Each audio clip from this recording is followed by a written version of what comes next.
할렐루야. 오늘도 함께 출애굽기 말씀 묵상하는 모든 분들을 주님의 이름으로 축복합니다. 먼저 오늘의 본문을 읽겠습니다. 오늘 말씀은 출애굽기 6장 28절부터 7장 13절까지입니다. 여호와께서 애굽 땅에서 모세에게 말씀하시던 날에 여호와께서 모세에게 말씀하여 이르시되 나는 여호와라. 내가 내게 이르는 바를 너는 애굽 왕 바로에게 다 말하라. 모세가 여호와 앞에서 아뢰되 나는 입이 둔한 자이오니 바로가 어찌 나의 말을 들으리이까. 여호와께서 모세에게 이르시되 볼지어다 내가 너를 바로에게 신같이 되게 하였은즉 내 형 아론은 내 대언자가 되리니 내가 내게 명령한 바를 너는 내 형 아론에게 말하고 그는 바로에게 말하여 그에게 이스라엘 자손을 그 땅에서 내보내게 할지니라.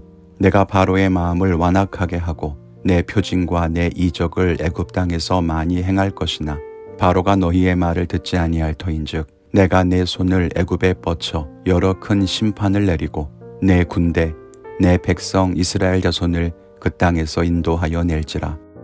내가 내 손을 애굽 위에 펴서 이스라엘 자손을 그 땅에서 인도하여 낼 때에야 애굽 사람이 나를 여호와인 줄 알리라 하시매 모세와 아론이 여호와께서 자기들에게 명령하신 대로 행하였더라.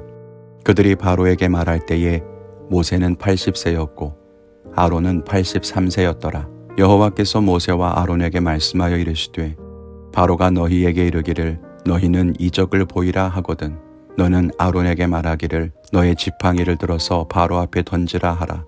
그것이 뱀이 되리라. 모세와 아론이 바로에게 가서 여호와께서 명령하신 대로 행하여 아론이 바로와 그의 신하 앞에 지팡이를 던지니 뱀이 된지라. 바로도 현인들과 마술사들을 부르매 그 애굽 요술사들도 그들의 요술로 그와 같이 행하되 각 사람이 지팡이를 던짐에 뱀이 되었으나 아론의 지팡이가 그들의 지팡이를 삼키니라. 그러나 바로의 마음이 완악하여 그들의 말을 듣지 아니하니 여호와의 말씀과 같더라. 아멘. 이제 드디어 모세와 아론은 하나님께서 주시는 이적을 행하기 시작합니다. 처음 하나님은 모세에게 바로를 만나서 내 백성을 보내라고 말하라고 명령하십니다. 그러면서 바로가 그 말을 듣지 않을 것이라고, 그러면 이적을 행하고 하나님의 손으로 심판을 내릴 것이라고도 말씀하셨습니다. 이때 모세의 나이가 80세, 아론의 나이가 83세였다고 합니다. 이제 오늘부터 시작되는 이 하나님의 기적의 말씀을 통해서도 하나님의 은혜를 함께 나누기를 원합니다. 첫째는 하나님은 말씀과 이적으로 뜻을 보이신다는 것입니다. 오늘 하나님께서는 모세에게 말씀하시기를 하나님이 주시는 말씀을 아론에게 전해서 바로에게 말하라고 하시고 또 바로 앞에서 이적을 행하라고도 말씀하십니다. 하나님의 뜻을 보여주시는 두 가지 방법이 여기에 기록되어 있습니다. 하나는 말씀이고 다른 하나는 표징입니다. 말씀은 귀에 들리는 것이고 표징은 눈으로 보이는 것입니다. 백문이 불여일견, 100번 듣는 것보다 한 번 보는 것이 낫다는 말이죠. 그만큼 우리는 눈에 보이는 것을 중요하게 생각합니다. 실제로 사람은 외부에서부터 얻는 정보의 많은 부분을 시각, 즉 눈으로 보는 것을 통해 얻는다고 합니다. 그래서일까 우리는 눈으로 직접 확인하는 것을 선호하고 중요하게 생각합니다.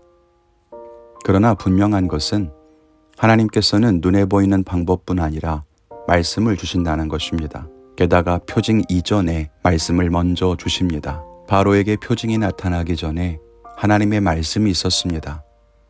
그 말씀을 듣고 순종했다면, 하나님의 뜻을 알았더라면 얼마나 좋았을까요? 우리에게도 이런 모습이 없습니까? 하나님이 말씀하시면 알아듣지 못하다가 눈에 보이는 증거를 달라고 요구하거나 보이는 현상이 일어나면 그제서야 순종하진 않습니까?